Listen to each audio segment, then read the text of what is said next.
আসসালামু আলাইকুম। সকালের আন্তর্জাতিক সংবাদে আপনাদেরকে স্বাগত। আমাদের হাতে এসেছে একটি গুরুত্বপূর্ণ ভয়ঙ্কর সংবাদ।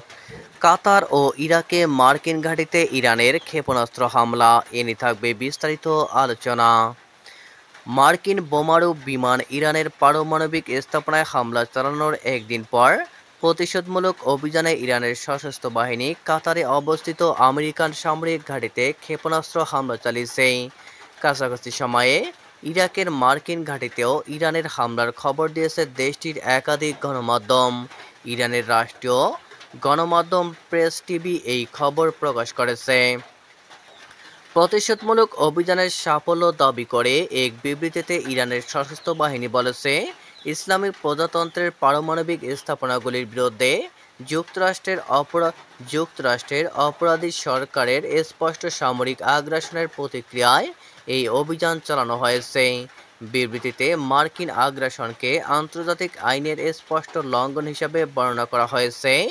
আরও বলা হয়েছে যে সুপ্রিম জাতীয় নিরাপত্তা পরিষদ এবং খাতাম আল আম্বিয়া কেন্দ্রীয় সদর দপ্তর পিবিইউএইচ এর নির্দেশে ইসলামিক বিপ্লবী গার্ড কোর আইআরজিসি পবিত্র কোর ইয়া আবা আবদুল্লাহ আল হুসাইন রাদিয়াল্লাহু ব্যবহার করে কাতারে আল ঈদ ঘাঁটিতে একটি শক্তিশালী এবং বিধ্বংসী ক্ষেপণাস্ত্র হামলা চালিয়েছে। এই ঘাঁটিটি মার্কিন বিমান বাহিনী কমান্ডের সদর দপ্তর হিসাবে কাজ করে এবং পশ্চিম এশিয়ায় আমেরিকান সামরিক বাহিনীর সবচেয়ে কৌশলগত সম্পদের প্রতিনিধিত্ব করে। বিবৃতিতে আরও বলা হয়েছে, হোয়াইট হাউস এবং তার মিত্রদের কাছে সশস্ত্র বাহিনীর জাতির পুত্রদের এই সিদ্ধান্তমূলক পদক্ষেপের বার্তা স্পষ্ট এবং সরাসরি।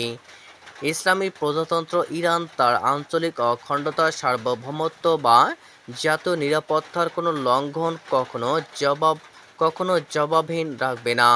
এদিকে ইরানের আরেক গণমাধ্যম মেহের নিউজ রয়টার্সের বরাতে জানিয়েছে, ইরাকের পশ্চিম আইন আল আসাদ ঘাঁটির ওপর মার্কিন সেনাদের বিমান প্রতিরক্ষা ব্যবস্থা সক্রিয় করা হয়েছিল।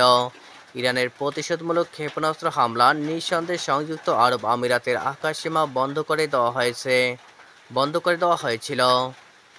অ্যাক্সিস সূত্রের বরাতে দাবি করেছে, ইরান ইরাকে আইন আসাদ মার্কিন ঘাঁটিতে 6টি ক্ষেপণাস্ত্র নিক্ষেপ করেছে। ইরানের রাষ্ট্রীয় গণমাধ্যম আইআরআইবি জানিয়েছে, এই প্রতিশোধমূলক অভিযানের নাম দেওয়া হয়েছে বিজয় বার্তা। রয়টার্স আরও জানিয়েছে, কাতারের রাজধানী দোহায় বিস্ফোরণের শব্দ শোনা গেছে। সিএনএন জানিয়েছে যে ইরান মার্কিন সেনাদের ওপর মোট 11টি ক্ষেপণাস্ত্র নিক্ষেপ করেছে।